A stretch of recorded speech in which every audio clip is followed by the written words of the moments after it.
Saudara-saudara sebangsa dan setanah air, sedunia dan seakhirat, para kepoan dan kepoati yang dimuliakan Tuhan. Di Indonesia ini ada banyak hal yang sangat biasa saja sebetulnya. Kalau di medsos kita bisa membaca, melihat banyak iklan sampai cara atau teori menulis pun juga diiklankan. Ada komunitas yang beriklan menulis novel atau bisa menulis novel hanya dalam waktu 1 hari. Kemudian ada juga yang lebih ekstrim, mengajari orang untuk bisa menulis puisi dalam 5 menit. Dan ini sudah angkatan yang kedua. Luar biasa. Alhamdulillah.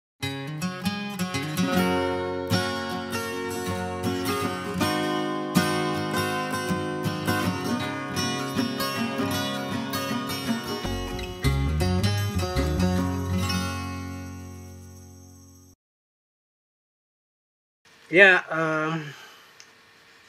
kenapa kita katakan hal biasa-biasa saja di Indonesia ini? Ya karena memang tidak luar biasa. Jauh-jauh hari leluhur kita, leluhur orang Jawa mungkin,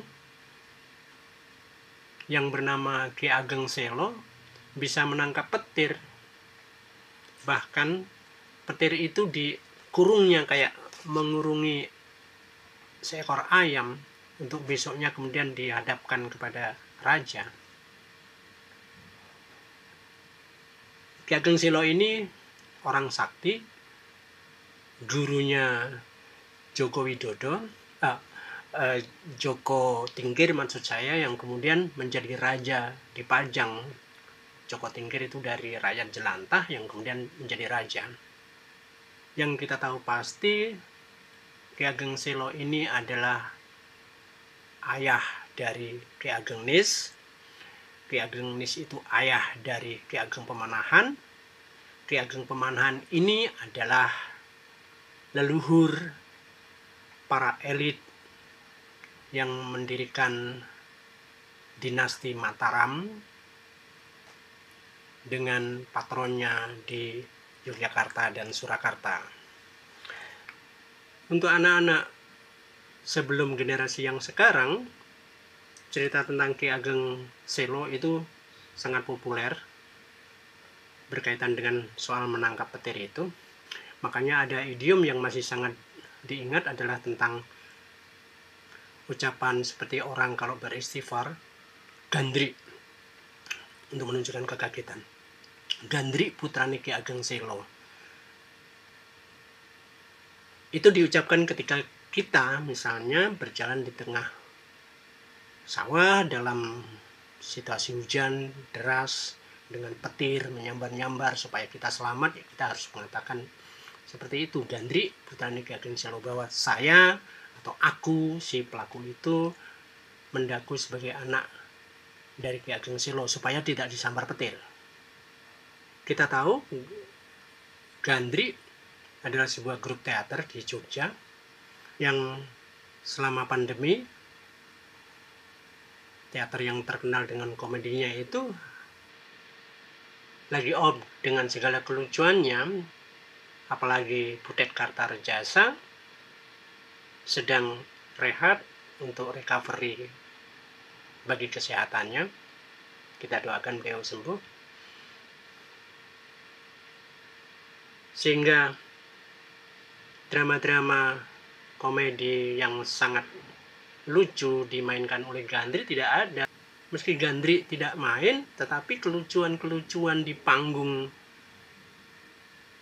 politik kita, di panggung medsos kita, tidak kalah lucunya, bahkan jauh lebih lucu. Jangan singgung lelucon tingkat dewa deh. Jangan singgung lelucon tingkat menteri. apakah itu tentang PCR yang bisa turun secara drastis dengan berbagai alasannya setelah kepepet. Jangan menyinggung soal-soal yang seperti ini karena nanti Anda akan dikhotbahi mengenai soal moral force, niat baik, kemuliaan, dan sebagainya. Soal dari dunia tulis-menulis saja deh. Para penulis juga mempunyai banyak cerita, misalnya kelompok profesi ini juga punya niatan untuk bikin seperti ormas. Tentu saja agak merendahkan kalau disebut ormas. Ini organisasi profesi, atau katakanlah ini semacam asosiasi profesi yang niatannya adalah berempati atau mau memperjuangkan nasib secara ekonomi para penulis. Tentu saja ini katanya dengan honor berhonor, atau misalnya relasi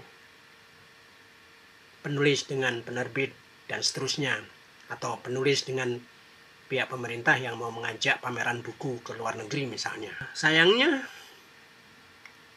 ormas yang bernama Satu Pena kemudian pecah, tapi sama-sama memakai nama Satu Pena, bukan Dua Pena.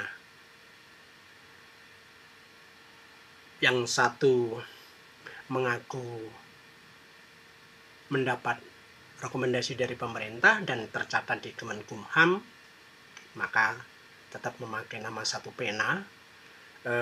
Saya tidak tahu apakah Bekraf masih memberikan dana kepada lembaga ini. Sementara yang satunya lagi kemudian menambahi nama Satu Pena menjadi Sadaring atau apa, saya tidak tahu.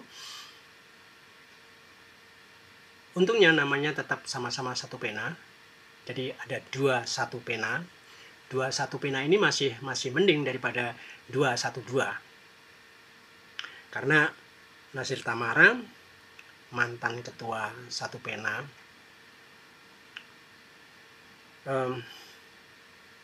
ya agak gitu-gitu deh orientasinya. Nah, sebagai selipan saja, ada teman saya yang diminta tolong untuk menjadi narasumber dalam satu webinar atau Zoom meeting.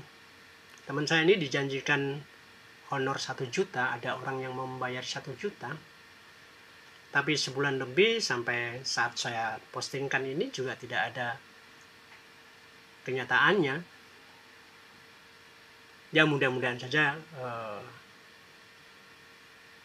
tidak karena lupa, karena tidak mungkin pejuang itu lupa. Pejuang itu biasanya gigih. Nah, itu tentang penulis. Jangankan menulis novel atau menulis puisi yang cuma singkat tadi, mungkin menulis komitmen fee pun juga bukan barang yang susah. Buktinya dari semula menulis komitmen fee 2,3 triliun kemudian bisa berubah menjadi 560 miliar hanya dengan negosiasi 2 malam berturut-turut. Pihak penyelenggara berhasil dengan taktiknya menegosiasi dari FIO untuk bisa memahami bahwa pemerintah daerah khusus ibu kota Jakarta sedang mengalami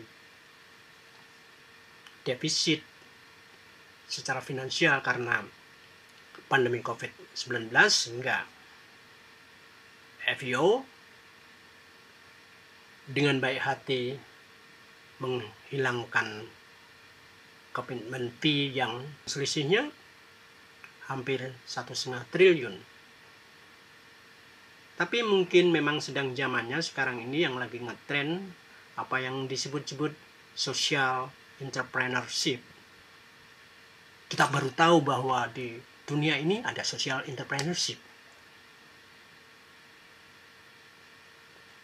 kewirausahaan di bidang sosial. Bahwa dulu pemerintah ada aturan mengenai PT, CV, yayasan, koperasi. Anggap saja itu, yaitu warisan Orde Baru. Ini zaman sudah berubah. Ini zaman Joko Widodo. Karena memang menulis komitmen fee, menulis kebaikan hati dan kemuliaan, itu bisa dilematis. Nanti dikira sombong. Mendingan diam-diam. Kalau terjadi salah komunikasi, ya tinggal dijelaskan. Ini kan negara demokrasi. Di negara demokrasi itu kan Tuhan tetap ada. Jadi menulis janji, menulis harapan, menulis doa, itu baik-baik saja. Bukankah Gubernur DKI juga mengharapkan masyarakat untuk mengunduh buku untuk menghadapi banjir. Wakil Gubernur juga menambahkan agar masyarakat Jakarta berdoa supaya banjir segera bisa surut. Kita tidak tahu apa buku yang harus diunduh di aplikasi itu. Ya mungkin saja buku itu berisi doa yang harus dibaca oleh masyarakat Jakarta supaya banjir segera hilang. Karena banjir toh menurut Gubernur Jakarta itu juga karena hujan. Kalau menurut orang Papua, banjir itu karena air. Kalau soal menulis novel atau menulis puisi itu gampang, saya pikir benar bahwa menulis novel itu tidak butuh waktu berhari-hari, tidak butuh waktu 1 hari, tidak butuh waktu 1 jam, itu terlalu lama. Nulis novel itu mungkin hanya beberapa detik, karena hanya 5 huruf. NOVEL. Selesai.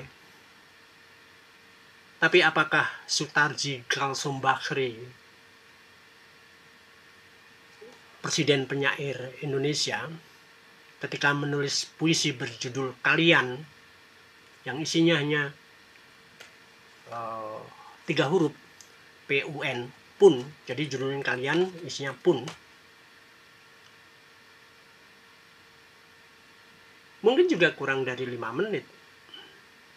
Secara naif pernah saya tanyakan pada beliau ketika saya satu kantor dengan Soetardji di majalah Fokus. Soetardji ketawa ngakak. Dan saya baru tahu cara membacakan puisi Kalian itu bagaimana.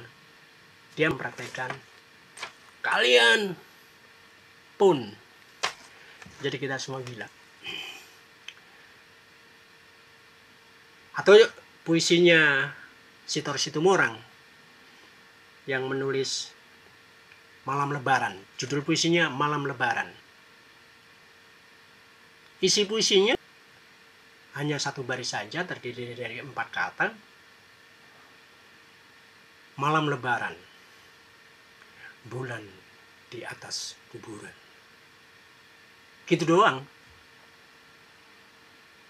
Tidak peduli apakah malam Lebaran itu, yang artinya tentu terjadi pada di sekitaran 1 Syawal, apakah bulan ada di atas kuburan sekalipun.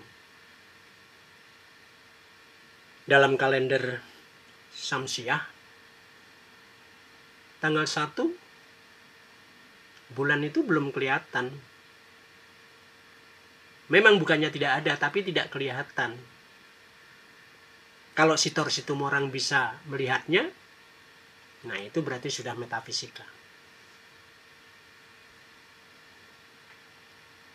Sementara orang awam, orang biasa itu baru bisa melihat bulan pada kalender Syamsiah pada tanggal mungkin tanggal 10, 12 dan puncaknya 15. Kemudian akan surut pada tanggal 20 kalender Syamsiah dan seterusnya. Itu soal lain. Kan menurut Mbah Pram Pramudia Anantautur, hidup itu kan yang dahsyat kan tafsirnya. Jadi kalau misalnya dulu SBY mengatakan jangan sedikit-sedikit sakit ke luar negeri, sekarang dia berobat ke luar negeri. Ya, karena itu saran dari kedokteran dan negara membiayai pengobatan itu. Rombongan SBY, saya tidak tahu lebih banyak dari rombongan Jokowi atau tidak waktu ke G20 kemarin. Juga ketika dulu zamannya SBY mengatakan bahwa presiden threshold itu harus 10%.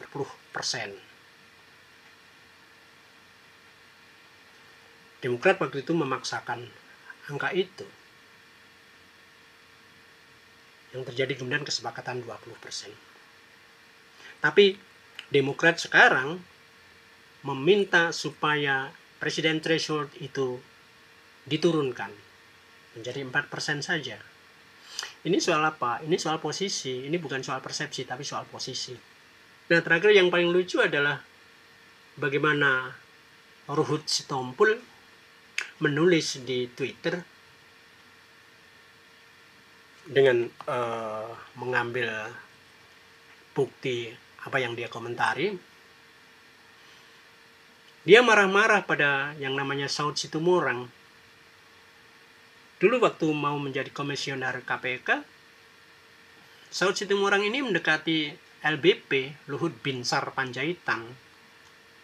Dan kemudian LBP menitipkan pada Ruhut Sitompul yang waktu itu masih sebagai anggota DPR agar dipilih. Saya tidak tahu apakah karena Ruhut atau bukan, Saud Situmorang memang menjadi kepala KPK. Dan kemudian sekarang sudah selesai masa tugasnya. Menurut Ruhut Sitompul, Saud Situmorang ini menjadi tukang menjelek-jelekkan pemerintah. Cuitan-cuitan di Twitter itu mengkritik habis pemerintah. Untuk buktinya dia menyertakan screenshot dari tweetan Saud Situmorang ini. Padahal tweetan yang dimaksud itu memang benar dari Saud Situmorang, tetapi ada brand si Pelebugu. Saud Situmorang si Pelebugu kita tahu siapa. Sama namanya Saud Situmorang. Saya jadi membayangkan bagaimana kalau misalnya Saud Situmorang si Pelebugu ini berdebat dengan Ruhut Sitompul. Pasti lebih dahsyat. Ya begitulah, jadi menulis itu sangat gampang. Di situ Arswendo Atmawiloto menjadi tidak meyakinkan bagi saya ketika menulis buku Mengarang itu gampang. Karena menulis jauh lebih gampang.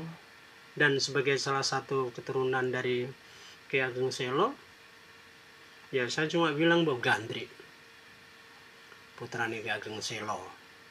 Selo banget saya ngomongin soal kayak ginian.